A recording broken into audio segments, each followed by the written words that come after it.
Greetings, fellow moviegoers, and welcome to Movie Central, the place to talk about movies, TV shows based on movies, toys based on movies, games based on movies, and rides based on movies.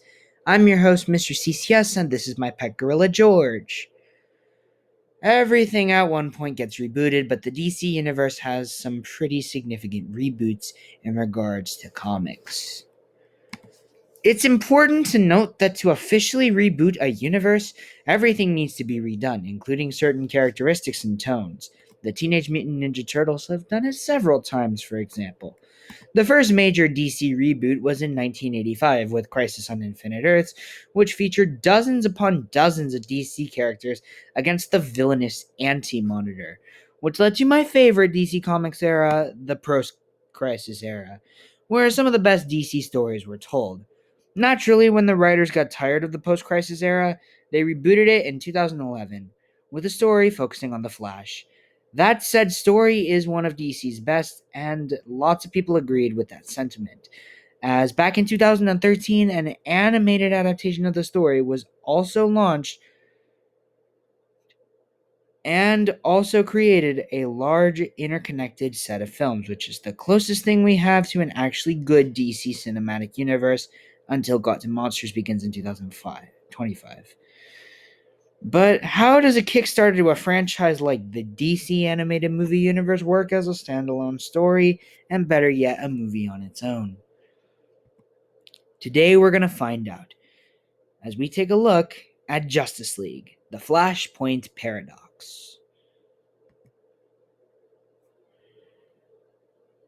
In a rush of anger, Barry Allen, aka The Flash, voiced by Justin Chambers, travels back in time to save his mother, voiced by Grey DeLisle, from dying.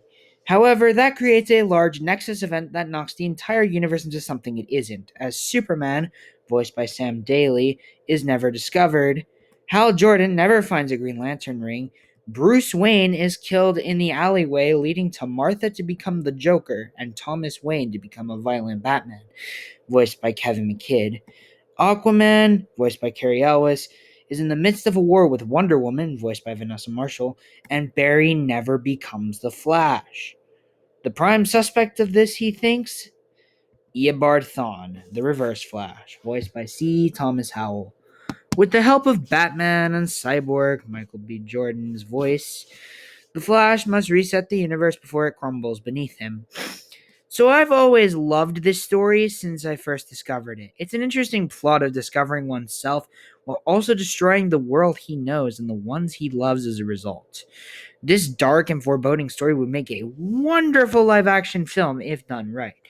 Yet the animated one from a decade ago is already one of my favorite DC animated films and one of the best DC films I've ever seen. Surprisingly, that this may beat out the new film that comes out this summer if it turns out to suck. But enough about that. Let's talk about the characters this film has to offer. Let's start with The Flash. This adaptation of Barry Allen is my personal favorite due to his development throughout the structure of the story. He loses his mother and has a ton of regret. Yet he has a wife and a pretty awesome job with pretty awesome partners. But he still has an itch to see her one more time, so he makes things right by making things horribly wrong. So he must undo his actions to save the universe. It's a really heartbreaking moment for Barry, and why he will always be my favorite Flash. I know there are Wally West fans out there watching this, but this is the story that will get you to love Barry Allen, I promise. Thomas Wayne's Batman was my favorite character because he's a twist on the classic character that we all know. And it shocks us at first. This Batman does not hold back whatsoever. He uses guns, he drinks alcohol, and even kills. But we get used to it over the course of the movie because this is the Batman we are stuck with throughout the events of this universe. And it makes us long for our traditional Batman. Thankfully, Bruce makes an appearance as Batman. Twice. Once at the beginning and the other at the very end. Voiced by the GOAT, Kevin Conroy. So that's nice, I guess. Cyborg is a character that doesn't have much development, but he complements the story by doing some cool stuff. Mainly working for the President of the United States and fighting Aquaman even. Aquaman and Wonder Woman are much different from their main counterparts. Instead of Diana being encouraging and fearless, she's a ruthless queen who kills anyone who steps in her way. Arthur's a little more sympathetic, but he is violent and just a straight murderer. But his motivation makes perfect sense. Oh, yeah, need I not forget him blowing up the entire planet with the use of Captain Atom? Don't worry, I'll get to the action and violence soon. Superman is mainly a cameo, but it's noteworthy that he's voiced by Sam Daly, who is the son of my favorite Superman actor, Tim Daly, so I guess that's awesome. As for the villain, Thawne doesn't really have anything to do, but like his comic counterpart, he leaves an impression because he was threatening.